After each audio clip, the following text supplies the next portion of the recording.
বিসমিল্লাহির রহমানির রহিম। আসসালামু আলাইকুম। প্রিয় শিক্ষার্থীরা, তোমরা কেমন আছো? যদিও প্রতিকূল পরিবেশে ভালো থাকা কষ্টকর, কিন্তু আমি আশাবাদী তোমরা স্বাস্থ্যবিধি মেনে চলছো এবং নিরাপদে আছো। ক্লাস শুরুতেই আমরা আমাদের মাননীয় অধ্যক্ষ স্যারকে শ্রদ্ধা চিত্তে স্মরণ করছি এবং কৃতজ্ঞতা জ্ঞাপন করছি। কারণ স্যার যদি এই অনলাইন বা ভার্চুয়াল ক্লাসের বন্দোবস্ত না করতেন বা আমাদের জন্য এই সুযোগটা সৃষ্টি না করতেন, তাহলে তোমরা যেমন পড়ালেখা থেকে এক প্রকার বিচ্ছিন্ন হয়ে যেতে, আর আমাদের সাথে যে প্রতিনিয়ত বা নিয়মিতভাবে যোগাযোগ স্থাপন করতে পারছো, সেটা কিন্তু একেবারেই অসম্ভব হয়ে পড়ত। তাই শ্রদ্ধেয় স্যারকে আমরা আবারও ধন্যবাদ জ্ঞাপন করে আজকের ক্লাস আমি শুরু করছি। আজকের ক্লাসটি উপস্থাপন করছি আমি নাজনীন জাহান, প্রভাষক, অর্থনীতি বিভাগ, মোহাম্মদপুর কেন্দ্রীয় কলেজ। প্রিয় শিক্ষার্থীরা, আমার মার্কেটিং বিভাগের তৃতীয় বর্ষের শিক্ষার্থীরা, তোমাদের কোর্সের নাম তোমরা তো ইতিপূর্বেই জেনেছ। আবারও বলছি, তোমাদের কোর্সের নাম সামষ্টিক অর্থনীতি। আর কোন অধ্যায় নিয়ে আজকে আলোচনা করব? আজকের আমাদের আলোচনা বা আলোচ্য অধ্যায়ের নাম হচ্ছে ব্যাংকিং। প্রিয় শিক্ষার্থীরা, ইতিপূর্বে আমি কিন্তু ব্যাংকিংয়ের বেশ কিছু গুরুত্বপূর্ণ বিষয় নিয়ে তোমাদের সাথে আলোচনা করেছি। আজকেও আমি ব্যাংকিংয়েরই একটি গুরুত্বপূর্ণ বিষয় নিয়ে আলোচনা করব। তো চলো আমরা দেখে নিই আজকে আমাদের আলোচ্য বিষয় কি। আজকের আমাদের আলোচ্য বিষয় হচ্ছে গ্রুপ ব্যাংকিংয়ের সংজ্ঞা, গ্রুপ ব্যাংকিংয়ের বৈশিষ্ট্য, গ্রুপ ব্যাংকিংয়ের সুবিধা কী এবং গ্রুপ ব্যাংকিংয়ের অসুবিধা। আজকের আলোচ্য বিষয় আমি একটু পরে ধারাবাহিকভাবে আলোচনা করব। আলোচনার পূর্বে তোমাদেরকে একটু কথা বলে নিই। সেটা হচ্ছে, ইতিপূর্বে আমরা কিন্তু ব্যাংকিংয়ের অনেক গুরুত্বপূর্ণ বিষয় নিয়ে আলোচনা করেছি।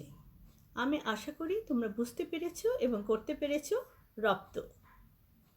প্রিয় শিক্ষার্থীরা, শুধু এই অধ্যায়টাই নয়, যে কোনো অধ্যায়ে তোমাদের যদি কোনো বুঝতে অসুবিধা হয়, তাহলে অবশ্যই তোমরা আমার সাথে যোগাযোগ করবে এবং তোমাদের যে সমস্যাগুলো রয়েছে সেই সমস্যাগুলো জানাবে।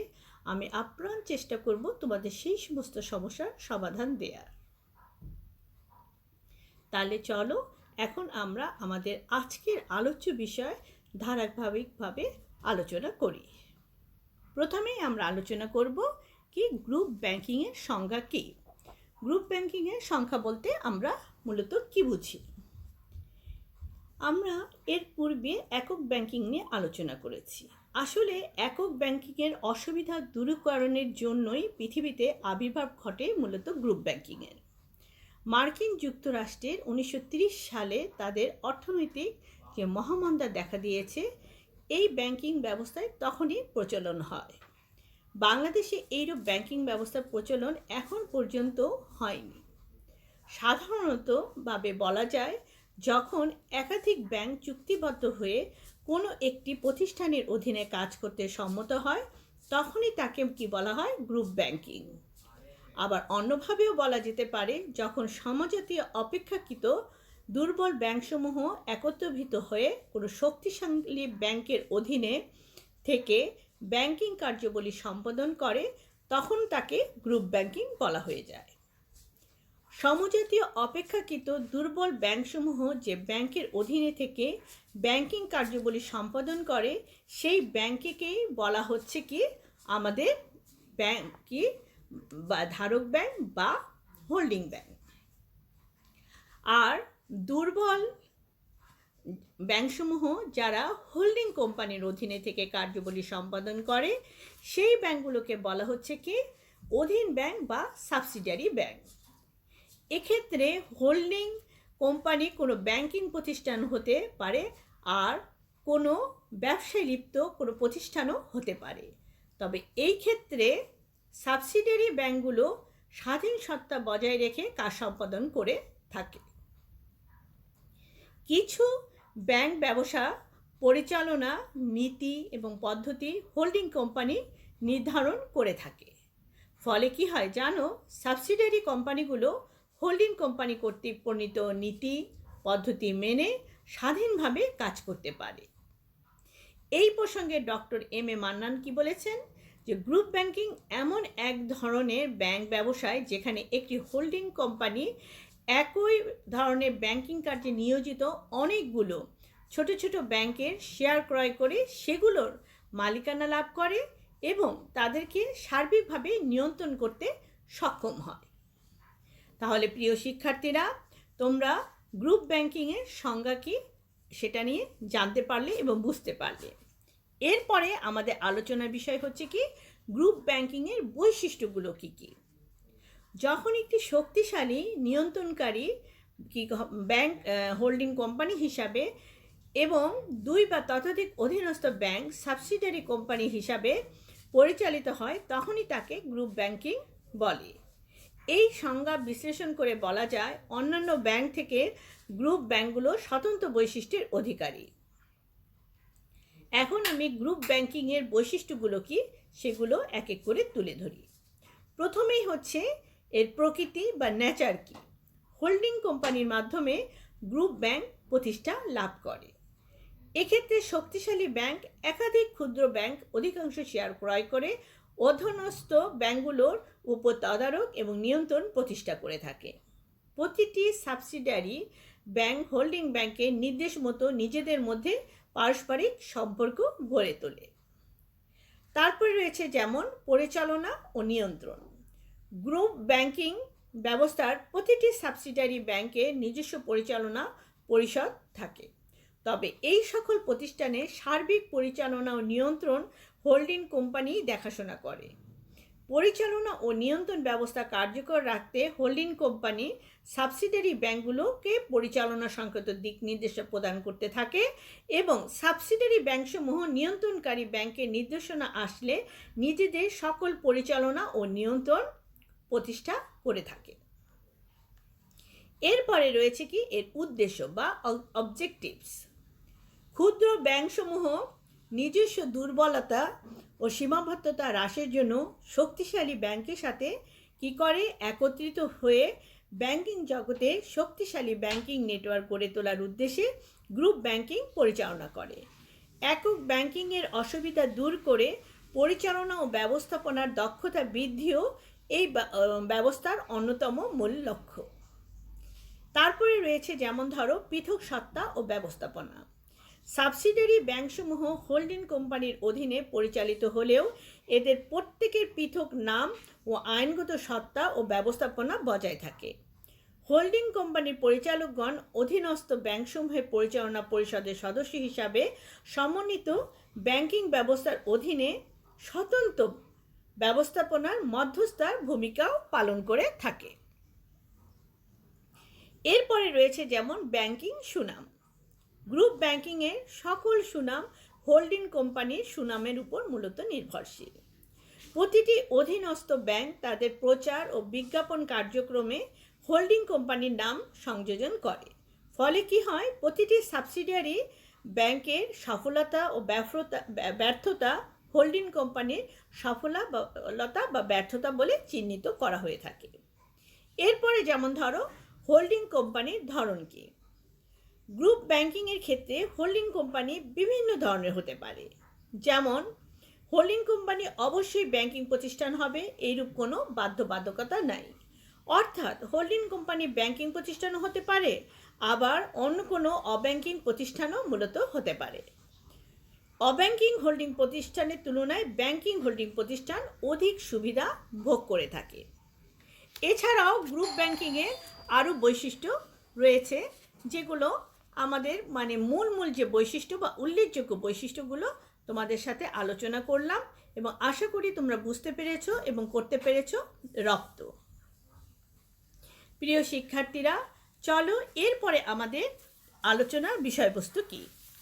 এরপরে আলোচনার বিষয়বস্তু হচ্ছে গ্রুপ ব্যাংকিংয়ের সুবিধাগুলো কি কি। যখন সমজাতীয় অপেক্ষাকৃত দুর্বল ব্যাংকসমূহ একত্রিতভূত হয়ে কোনো শক্তিশালী ব্যাংকের অধীনে থেকে ব্যাংকিং কার্যাবলী সম্পাদন করে তখন তাকে গ্রুপ ব্যাংকিং বলা হয়ে থাকে।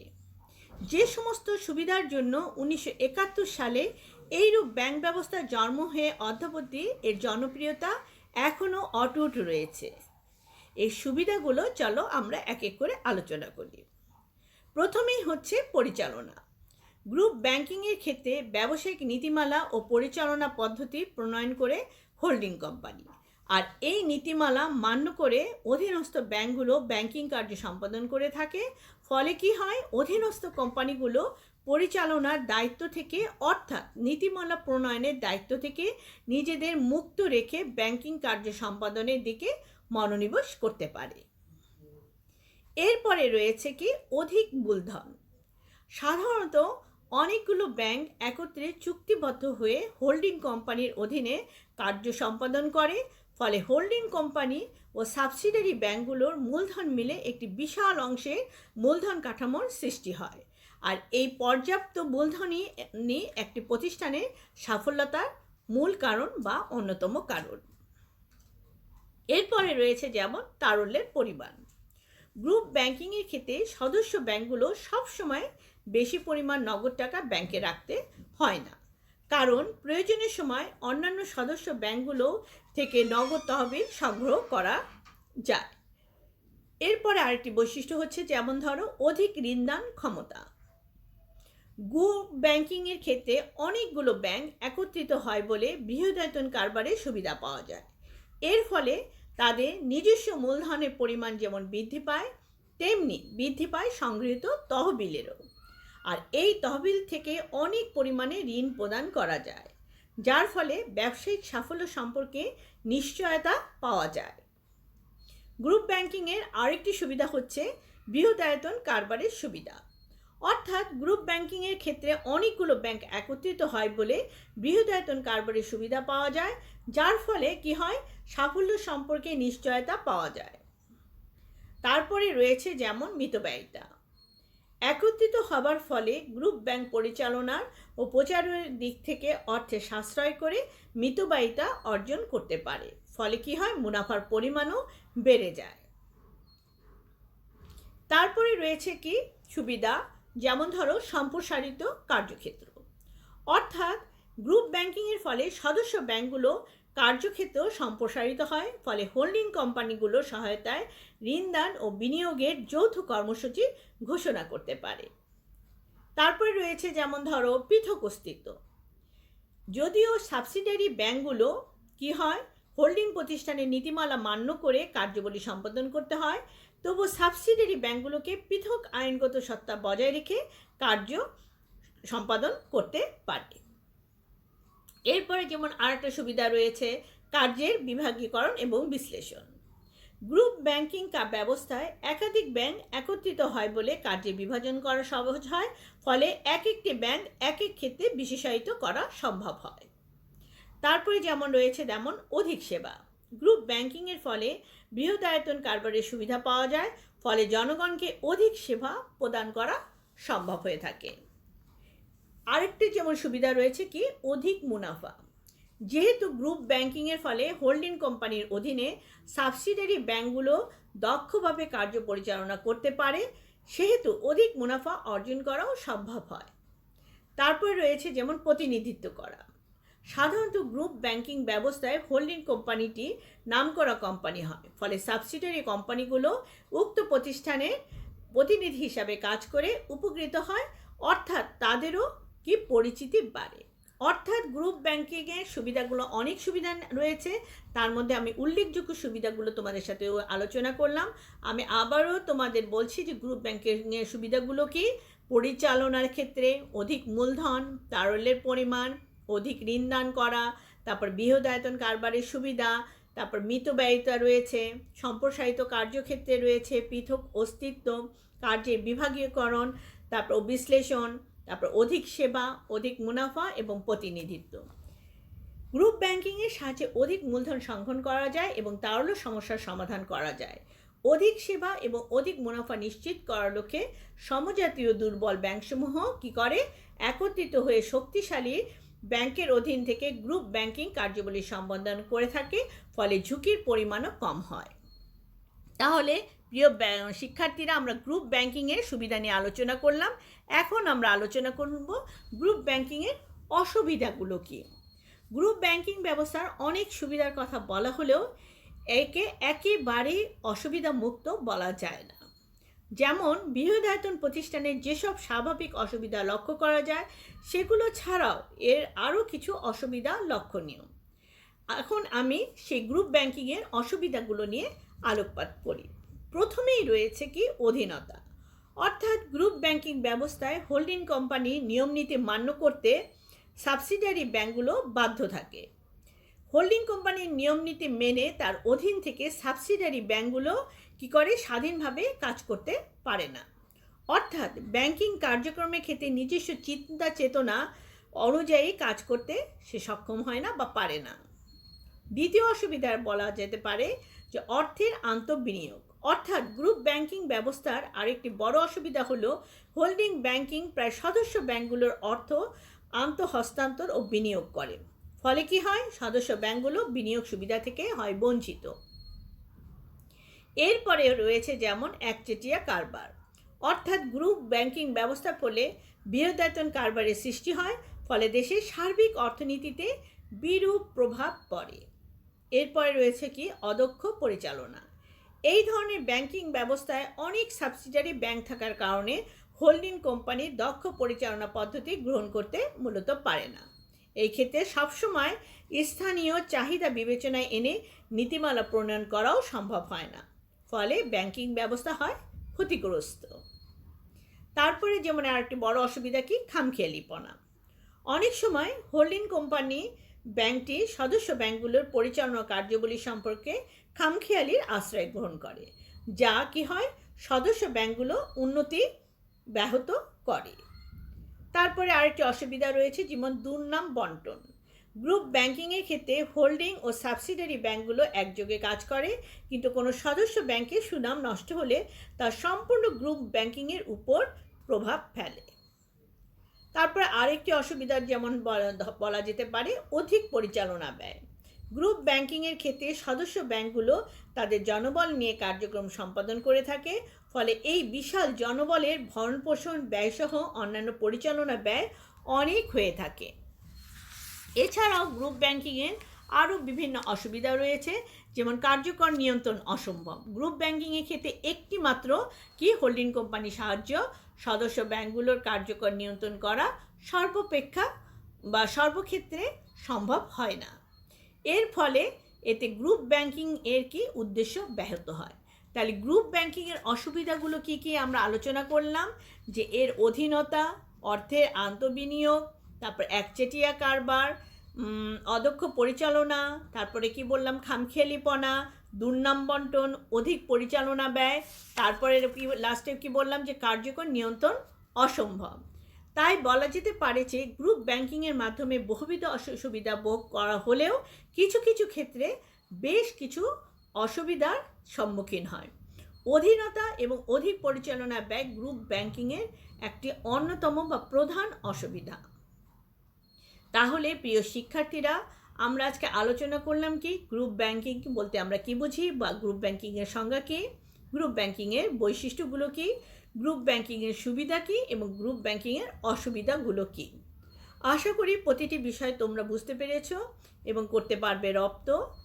আর আমরা কিন্তু কোর্সের শেষ পর্যায়ে, সুতরাং তোমাদের আবারও বলছি, তোমাদের যে কোনো সমস্যার সম্মুখীন হতে পারো, অর্থাৎ যে কোনো অধ্যায়ে যে কোনো সমস্যার যদি সম্মুখীন হয় তোমরা আমার সাথে সরাসরি যোগাযোগ করবে। আমি সর্বাত্মকভাবে চেষ্টা করব তোমাদের সমস্যার সমাধান দিতে। আজকের আলোচ্য বিষয় এখানেই সমাপ্তি ঘোষণা করছি।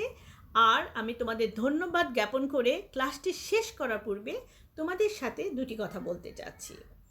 প্রিয় শিক্ষার্থীরা, এখন আমরা কিন্তু আবারও বলছি প্রতিকূল অবস্থায় অবস্থান করছি। প্রয়োজনের তাগিদে আমাদের ঘরের বের হতে হবে। অবশ্যই মাস্ক পরিধান করবে এবং নিরাপদ দূরত্ব বজায় রাখবে। পর্যাপ্ত পরিমাণে পানি পান করবে আর সেই সাথে গ্রহণ করবে প্রচুর পরিমাণে সবুজ শাকসবজি এবং ফলমূল। স্বাস্থ্যবিধি মেনে চলবে। শুধু তুমিই নিয়মকানুন মেনে চলবে না, তোমার পরিবার, পরিজন, আত্মীয় স্বজন, প্রতিবেশী সবাইকে মেনে চলার জন্য উৎসাহ প্রদান করবে। ভালো থাকবে, সুস্থ থাকবে, নিরাপদে থাকবে, স্বাস্থ্যবিধি মেনে চলবে।